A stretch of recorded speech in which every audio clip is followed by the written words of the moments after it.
Evening, welcome back to my channel. ভিডিওটা কয়েকদিন আগেকার। সেদিনকে ছিল উল্টো রথ। উল্টো রথের দিন বিকেলবেলা আমরা সবাই মিলে আমাদের মাঠে রথ টানছিল, সেখানে গিয়েছিলাম।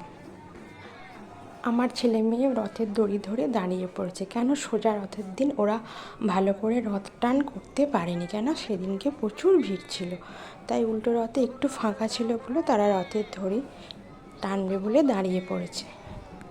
ওরা অনেকটা রাস্তা রথটাকে টেনে নিয়ে গিয়েছিল, তাই ওদের মনে খুব আনন্দ হয়েছিল, কারণ তারা সোজা রথে ভালো করে রথটা টানতে পারেনি।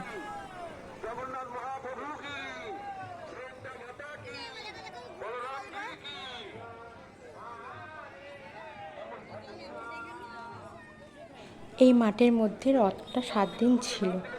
এই মাঠটায় প্রচুর মেলাও বসেছে রথের উপলক্ষে। রথ টান হয়ে গেছে, মানে রথটা চলে গেছে, ওরা অল্প একটু রাস্তা টেনে এবার চলে এসেছে ফুচকা খেতে, কেন মেলাতলায় গেলে সবাই ফুচকাই খাবে। তারপর এসেছে একটা দোকানে, যেখানে এগরোল আর চাউমিন খেয়েছিল, আর সাথে নেওয়া হয়েছিল পকোড়া। সব কিছু খেয়ে বাড়ি ফেরার পথে বাড়ির জন্য নেওয়া হয়েছিল জিলিপি, কেন রথের মেলায় গেলে জিলিপিটা বেশ ভালো লাগে।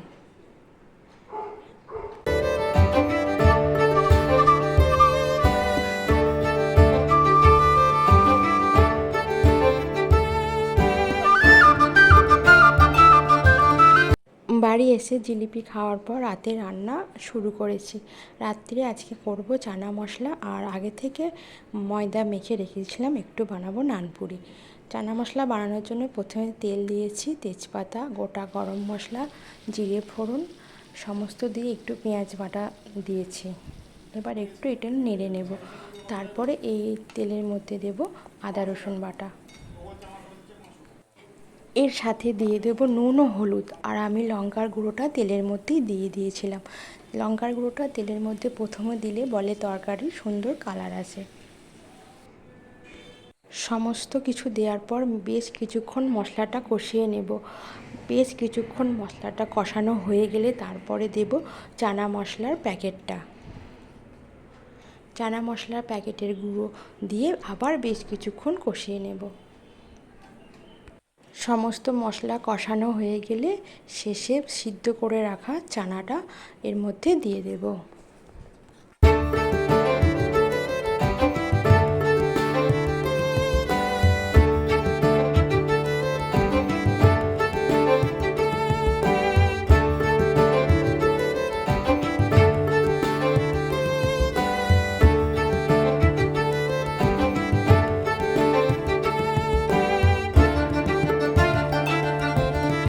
বেশ কিছুক্ষণ নাড়া হয়ে গেলে এর মধ্যে এবার জল দিয়ে দেবো, এবং জল দিয়ে বেশ কিছুক্ষণ এটাকে ফুটতে দেব।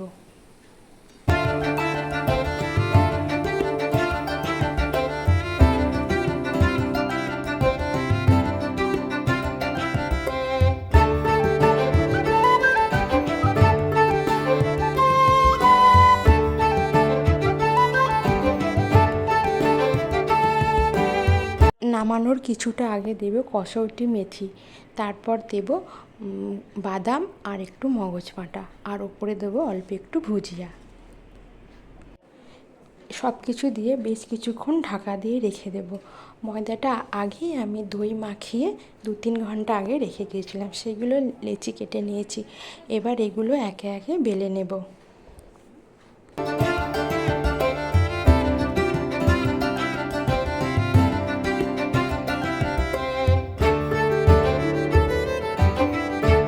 ময়দাটা বেলতে বেলতে এদিকে আমার রেডি হয়ে গেছে চানা মশলাটা। এবার আমি এইগুলো একে একে তেলে ভেজে নেব।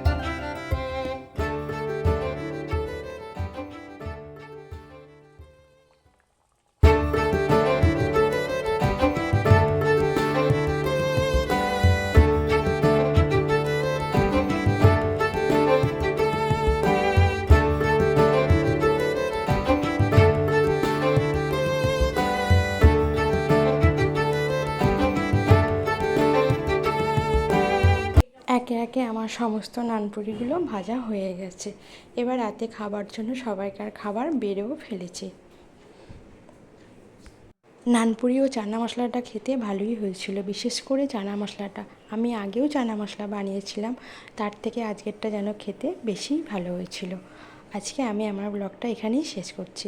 সবাই ভালো থাকবেন, সুস্থ থাকবেন।